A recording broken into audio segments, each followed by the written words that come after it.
महात्मा बुद्ध आत्मज्ञान की खोज में तपस्या कर रहे थे। उनके मन में विभिन्न प्रकार के प्रश्न उभर रहे थे। उन प्रश्नों का उत्तर महात्मा बुद्ध को चाहिए था। अनेक प्रयासों के बाद भी उन्हें उनके प्रश्नों के उत्तर नहीं मिले। वे आत्मज्ञान की प्राप्ति के लिए और भी अधिक कठोर तपस्या में लीन हो गए।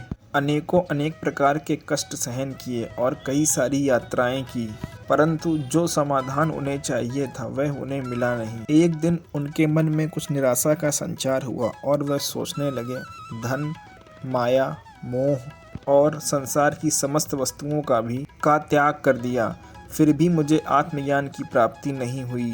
क्या मैं कभी आत्मज्ञान प्राप्त कर सकूंगा? मुझे आगे क्या करना चाहिए? ठीक इसी प्रकार के कई सारे प्रश्न बुद्ध के मन में उठ रहे थे। तपस्या में सफलता की कोई भी किरण दिखाई नहीं दे रही थी।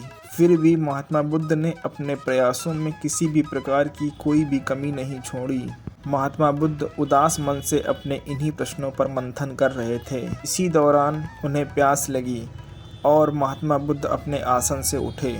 जल पीने के लिए वह सरोवर के पास गए और वहां पर उन्होंने एक अद्भुत दृश्य देखा।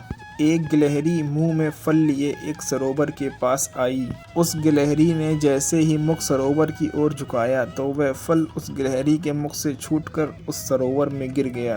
गिलहरी ने बड़े ध्यान से देखा कि फल पानी की गहराई में जाता चला जा रहा है। उस गिलहरी ने झट से सरोवर में छलांग लगा दी।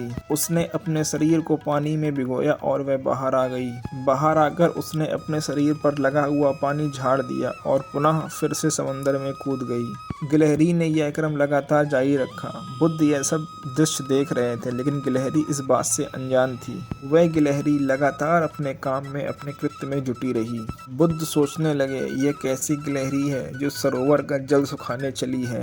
यह सरोवर का जल कभी भी नहीं सुखा सकती, लेकिन इस गिलहरी ने बिल्कुल भी हिम्मत नहीं हारी है। यह अपनी पूरी शक्ति लगाकर सरोवर को खाली करने में जुटी हुई है। अचानक से बुद्ध के मन में एक विचार का उदय हुआ। यह तो एक गिलहरी मात्र है, फिर भी अपने लक्ष्य को प्राप्त करने में जुटी हुई है। मैं तो एक मनुष्य जीव हूँ।